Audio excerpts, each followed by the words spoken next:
Hi everybody. I want to do another installment in my Pastors Course. This is video number 6, and it's chapter 2 of the book, The Rules of a Pastor. And the chapter 2, the headline under chapter 2 is your personal life, such as your health, your home, your family, your personal circumstances are also a very high priority. But let's think about what that means for yourself. The first thing you need to be doing is keeping yourself slim and keeping yourself active and keeping yourself in good health. Okay?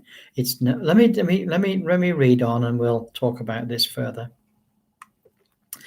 George Whitefield, one of our greatest English evangelists and ministers of days gone by, burned himself out and died far too young.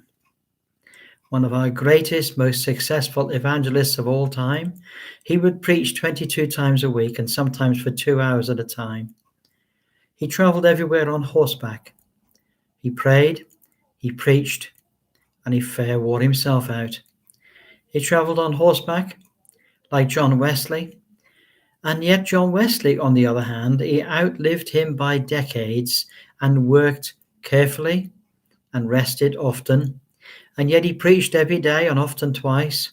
He outlived all of his opponents and lived to see the full fruits of all his labors. Hal St. John said, "Some men are like an Amazon, which rushes headlong towards the Atlantic only to engorge itself into the ocean. But the Nile River divides and divides until it is just a quagmire with a little water flow at all. Somehow and in some way there must be a middle way between the two." Now, Harold was the first as a young man, but he slowed down considerably and lasted for a long ministry. When D.L. Moody came to London, he went to hear the famous Charles Haddon Spurgeon in the Tabernacle. He said the fire was still there, but his ability to sway the congregation, and he was a chain-smoking, obese, middle-aged man, hounded by gout and suffering all the effects of diabetes, heading for an early grave. Surely we can all learn a lesson here. It's not to the credit of any man of God to be unable to control his habits and appetite. In the Middle Ages, the clerics of the Roman Church had become fat on the richness of their lifestyle that they had created. It's no coincidence that in the story of Robin Hood and Friar Tuck, that Friar Tuck was overweight and greedy. Greed is a sin, and it would be well if every pastor would take the disciplined life to heart and examine himself in terms of health and try with God's help to become a man of God, noted for self-discipline and restraint, and for looking after his body as much as he looks after his ministry. It's not to the credit of any pastor to die young and unnecessarily and leave a church family and wife in need, lonely, and uncared for. Nor is it to the credit for him to live in health as an embarrassment to the family. That does not mean that he must live like a king, but he can live clean and healthy, and this will be an example to everyone. So what does the scripture say? It says in 1 Timothy chapter 3, it says, "So an elder must be a man whose life is above reproach.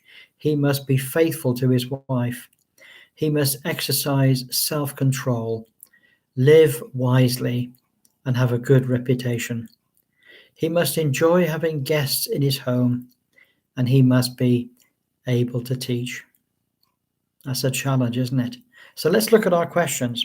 These questions are designed to stimulate discussion in groups of pastors, but they're also designed to make you go home and get on your knees and talk to God about it. Have you had a thorough health check lately? Have you? Secondly, What is the current state of your health? Now, you need to really honest. Go to the doctor. Find out what the doctor says. Find out what the current state of your health is. In what ways have you taken steps to look after your physical well-being? Do you look after yourself as much as you look after your ministry? Next question, do you have a healthy diet with your family? Do you and your family have a healthy diet? Whatever that might be, whatever it means for you, do you have a healthy diet?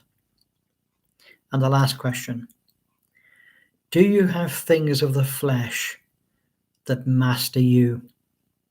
Or are you master of yourself? That's a big challenge, isn't it? It's something that every serious man of God must take account to. Remember what Paul says to Timothy? He says, an elder must be a man whose life is above reproach. He must be faithful to his wife. He must exercise self-control, live wisely, have a good reputation. He must enjoy having guests in his home, and he must be able to teach. Now, there we are. There's something very serious, isn't there, for us to think about. And I look forward to catching up with you all on our next session. Have a good day. Bye for now.